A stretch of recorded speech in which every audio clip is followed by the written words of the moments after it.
सरस्वती व्यासं ततो जयमुदीरये। मूकं करोति वाचालं पंगुलंघयते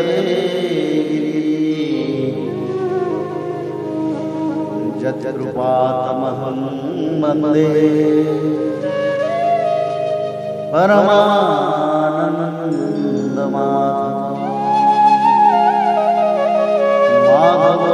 माधवो वाक्यं माधवो हरि परन्ते साधवा नित्यं सकलकार्येषु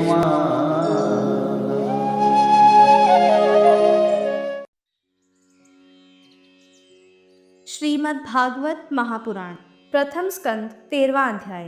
विदुर जी के उपदेश से धृतराष्ट्र और गांधारी का वन में जाना। सूत जी कहते हैं, विदुर जी तीर्थ यात्रा में महर्षि मैत्रेय से आत्मा का ज्ञान प्राप्त करके हस्तिनापुर लौट आए। उन्हें जो कुछ जानने की इच्छा थी वह पूर्ण हो गई थी। विदुर जी ने मैत्रेय ऋषि से जितने प्रश्न किए थे उनका उत्तर सुनने के पहले ही श्री कृष्ण में अनन्य भक्ति हो जाने के कारण वे उत्तर सुनने से उपराम हो गए। शौनक जी अपने चाचा विदुर जी को आया देख धर्मराज युधिष्ठिर, उनके चारों भाई धृतराष्ट्र, युयुत्सु, संजय, कृपाचार्य, कुंती, गांधारी, द्रौपदी, सुभद्रा, उत्तरा, कृपि तथा पांडव परिवार के अन्य सभी नर नारी और अपने पुत्रों सहित दूसरी स्त्रियां सबके सब बड़ी प्रसन्नता से मानो मृत शरीर में प्राण आ गया हो ऐसा अनुभव करते हुए उनकी अगवानी के लिए सामने गए। यथा योग्य आलिंगन और प्रणाम आदि के द्वारा सब उनसे मिले और विरह जनित उत्कंठा से कातर होकर सबने प्रेम के आंसू बहाए। युधिष्ठिर ने आसन पर बिठाकर उनका यथोचित सत्कार किया। जब वे भोजन एवं विश्राम करके सुखपूर्वक आसन पर बैठे थे तब युधिष्ठिर ने विनय से झुककर सबके सामने ही उनसे कहा। युधिष्ठिर जी ने कहा, चाचा जी, जैसे पक्षी अपने अंडों को पंखों की छाया के नीचे रखकर उन्हें सेते और बढ़ाते हैं, वैसे ही आपने अत्यंत वात्सल्य से अपने कर कमलों की छाया में हम लोगों को पाला पोसा है। बार बार आपने हमें और हमारी माता को विषदान और लाक्षागृह के दाह आदि विपत्तियों से बचाया है। क्या आप कभी हम लोगों की भी याद करते रहे हैं? आपने पृथ्वी पर विचरण करते समय किस वृत्ति से जीवन निर्वाह किया? आपने पृथ्वी तल पर किन किन तीर्थों और मुख्य क्षेत्रों का सेवन किया? प्रभु, आप जैसे भगवान के प्यारे भक्त स्वयं ही तीर्थ स्वरूप होते हैं। आप लोग अपने हृदय में विराजमान भगवान के द्वारा तीर्थों को भी महातीर्थ बनाते हुए विचरण करते हैं। चाचा जी, आप तीर्थ यात्रा करते हुए द्वारका भी अवश्य ही गए होंगे। वहाँ हमारे सुहृद एवं भाई बंधु यादव लोग, जिनके एकमात्र आराध्य देव श्री कृष्ण हैं, अपनी नगरी में सुख से तो है ना? आपने यदि जाकर देखा नहीं होगा तो सुना तो अवश्य ही होगा। युधिष्ठिर के इस प्रकार पूछने पर विदुर जी ने तीर्थों और यदुवंशियों के संबंध में जो कुछ देखा, सुना और अनुभव किया सब क्रम से बतला दिया। केवल यदुवंश के विनाश की बात नहीं कही। करुण हृदय विदुर जी पांडवों को दुखी नहीं देख सकते थे, इसलिए उन्होंने यह अप्रिय एवं असह्य घटना पांडवों को नहीं सुनाई, क्योंकि वह तो स्वयं ही प्रकट होने वाली थी। पांडव विदुर जी का देवता के समान सेवा सत्कार करते थे। वे कुछ दिनों तक अपने बड़े भाई धृतराष्ट्र की कल्याण कामना से सब लोगों को प्रसन्न करते हुए सुखपूर्वक हस्तिनापुर में ही रहे। विदुर जी तो साक्षात धर्मराज थे। मांडव्य ऋषि के शाप से ये 100 वर्ष के लिए शूद्र बन गए थे। इतने दिनों तक यमराज के पद पर अर्यमा थे और वही पापियों को उचित दंड देते थे। राज्य प्राप्त हो जाने पर अपने लोकपालों सरीखे भाइयों के साथ राजा युधिष्ठिर वंशधर परीक्षित को देखकर अपनी अतुल संपत्ति से आनंदित रहने लगे। इस प्रकार पांडव गृहस्थ के काम धंधों में रम गए और उन्हीं के पीछे एक प्रकार से यह बात भूल गए कि अनजान ने ही हमारा जीवन मृत्यु की ओर जा रहा है। अब देखते देखते उनके सामने वह समय आ पहुंचा जिसे कोई टाल नहीं सकता। परंतु विदुर जी ने काल की गति जानकर अपने बड़े भाई धृतराष्ट्र से कहा, महाराज देखिए, अब बड़ा भयंकर समय आ गया है, झटपट यहाँ से निकल चलिए। हम सब लोगों के सिर पर वह सर्वसमर्थ काल मंडराने लगा है जिसके टालने का कहीं भी कोई उपाय नहीं है। काल के वशीभूत होकर जीव का अपने प्रियतम प्राणों से भी बात की बात में वियोग हो जाता है। फिर धन जन आदि दूसरी वस्तुओं की तो बात ही क्या है। आपके चाचा, ताऊ, भाई, सगे संबंधी और पुत्र सभी मारे गए। आपकी उम्र भी ढल चुकी, शरीर बुढ़ापे का शिकार हो गया। आप पराई घर में पड़े हुए हैं। ओह, इस प्राणी को जीवित रहने की कितनी प्रबल इच्छा होती है। इसी के कारण तो आप भीम का दिया हुआ टुकड़ा खाकर कुत्ते का सा जीवन बिता रहे हैं। जिनको आपने आग में जलाने की चेष्टा की, विष देकर मार डालना चाहा, भरी सभा में जिनकी विवाहिता पत्नी को अपमानित किया, जिनकी भूमि और धन छीन लिए, उन्हीं के अन्न से पले हुए प्राणों को रखने में क्या गौरव है। आपके अज्ञान की हद हो गई कि अब भी आप जीना चाहते हैं, परंतु आपके चाहने से क्या होगा। पुराने वस्त्र की तरह बुढ़ापे से गला हुआ आपका शरीर आपके न चाहने पर भी क्षीण हुआ जा रहा है। अब यह शरीर से आपका कोई स्वार्थ सधने वाला नहीं है। इसमें फंसिए मत, इसकी ममता का बंधन काट डालिए। जो संसार के संबंधियों से अलग रहकर उनके अनजान में अपने शरीर का त्याग करता है, वही धीर कहा गया है। चाहे अपनी समझ से हो या दूसरे के समझाने से, जो इस संसार को दुख रूप समझकर इससे विरक्त हो जाता है और अपने अंतःकरण को वश में करके हृदय में भगवान को धारण कर संन्यास के लिए घर से निकल पड़ता है, वही उत्तम मनुष्य है। इसके आगे जो समय आने वाला है वह प्रायः मनुष्यों के गुणों को घटाने वाला होगा।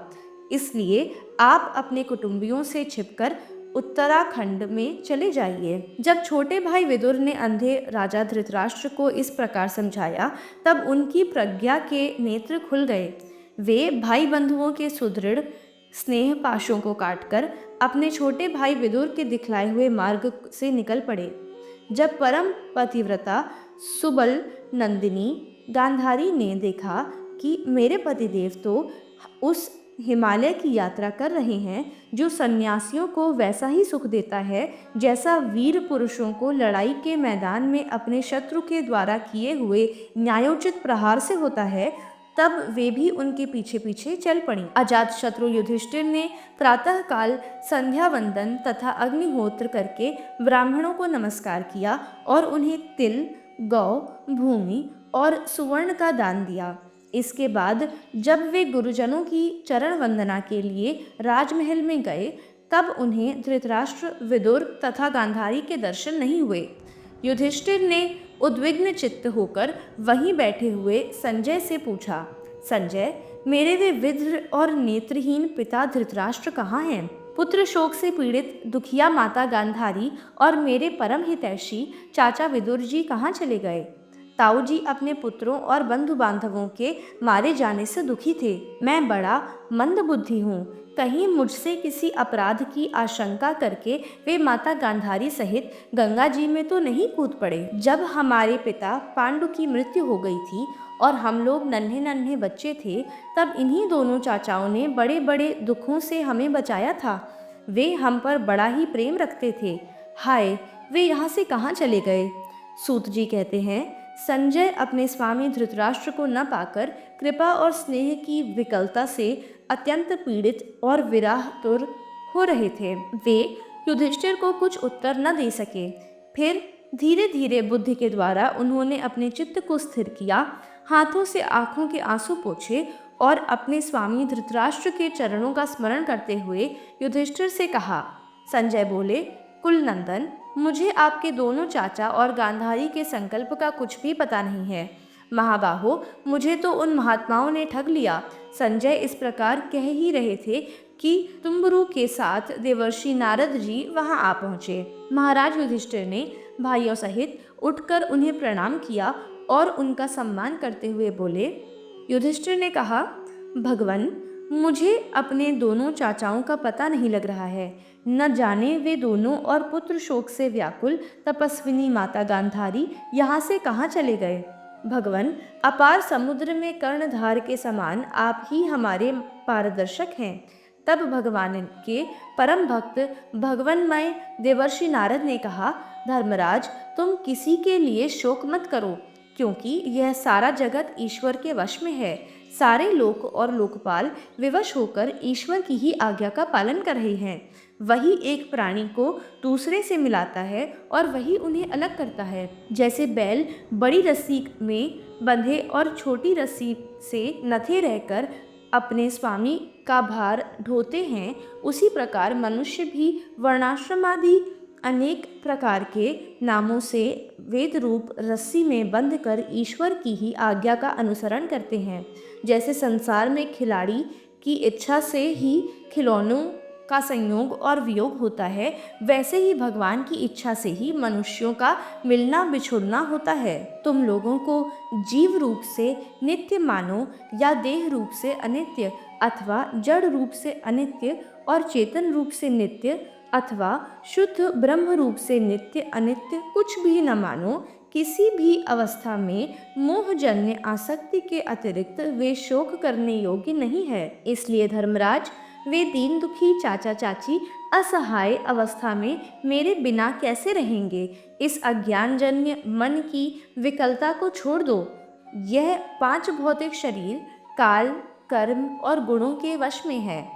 अजगर के मुंह में पड़े हुए पुरुष के समान यह पराधीन शरीर दूसरों की रक्षा ही क्या कर सकता है। हाथ वालों के बिना हाथ वाले, 4 पैर वालों पशुओं के बिना पैर वाले यानी तृण आदि, और उनमें भी बड़े जीवों के छोटे जीव आहार हैं। इस प्रकार एक जीव दूसरे जीव के जीवन का कारण हो रहा है। इन समस्त रूपों में जीवों के बाहर और भीतर वही एक स्वयं प्रकाश भगवान, जो संपूर्ण आत्माओं के आत्मा हैं, माया के द्वारा अनेकों प्रकार से प्रकट हो रहे हैं। तुम केवल उन्हीं को देखो। महाराज, समस्त प्राणियों को जीवन दान देने वाले वे ही भगवान इस समय इस पृथ्वी तल पर देवद्रोहियों का नाश करने के लिए काल रूप से अवतीर्ण हुए हैं। अब वे देवताओं का कार्य पूर्ण कर चुके हैं। थोड़ा सा काम और शेष है, उसी के लिए वे रुके हुए हैं। जब तक वे प्रभु यहाँ हैं, तब तक तुम लोग भी उनकी प्रतीक्षा करते रहो। धर्मराज, हिमालय के दक्षिण भाग में जहाँ सप्तर्षियों की प्रसन्नता के लिए गंगा जी ने अलग अलग 7 धाराओं के रूप में अपने को 7 भागों में विभक्त कर दिया है, जिसे सप्त स्रोत कहते हैं, वहीं ऋषियों के आश्रम पर धृतराष्ट्र अपनी पत्नी गांधारी और विदुर के साथ गए हैं। वहाँ वे त्रिकाल स्नान और विधि पूर्वक अग्निहोत्र करते हैं। अब उनके चित्त में किसी प्रकार की कामना नहीं है। वह केवल जल पीकर शांत चित्त से निवास करते हैं। आसन जीतकर प्राणों को वश में करके उन्होंने अपनी 6 इंद्रियों को विषयों से लौटा लिया है। भगवान की धारणा से उनके तमोगुण, रजोगुण और सत्वगुण के मल नष्ट हो चुके हैं। उन्होंने अहंकार को बुद्धि के साथ जोड़कर और उसे क्षेत्रज्ञ आत्मा में लीन करके उसे भी महाकाश में घटाकाश के समान सर्वाधिष्ठान ब्रह्म में एक कर दिया है। उन्होंने अपनी समस्त इंद्रियों और मन को रोककर समस्त विषयों को बाहर से ही लौटा दिया है और माया के गुणों से होने वाले परिणामों को सर्वथा मिटा दिया है। समस्त कर्मों का संन्यास करके वे इस समय ठुंठ की तरह स्थिर होकर बैठे हुए हैं। अतः तुम उनके मार्ग में विघ्न रूप मत बनना। धर्मराज, आज से 5वें दिन वे अपने शरीर का परित्याग कर देंगे और वह जलकर भस्म हो जाएगा। गार्ह पत्यादि अग्नियों के द्वारा पर्णकुटी के साथ अपने पति के मृतदेह को जलते देखकर बाहर खड़ी हुई साध्वी गांधारी भी पति का अनुगमन करते हुए उसी आग में प्रवेश कर जाएंगी। धर्मराज, विदुर जी अपने भाई का आश्चर्यमय मोक्ष देखकर हर्षित और वियोग देखकर दुखित होते हुए वहाँ से तीर्थ सेवन के लिए चले जाएंगे। देवर्षि नारद यूँ कहकर तुम्बुरु के साथ स्वर्ग को चले गए। धर्मराज युधिष्ठिर ने उनके उपदेशों को हृदय में धारण करके शोक को त्याग दिया। इति श्रीमद्भागवते महापुराणे पारमहंस्यां संहितायां प्रथमस्कन्धे नैमिषीयोपाख्याने त्रयोदशोऽध्यायः।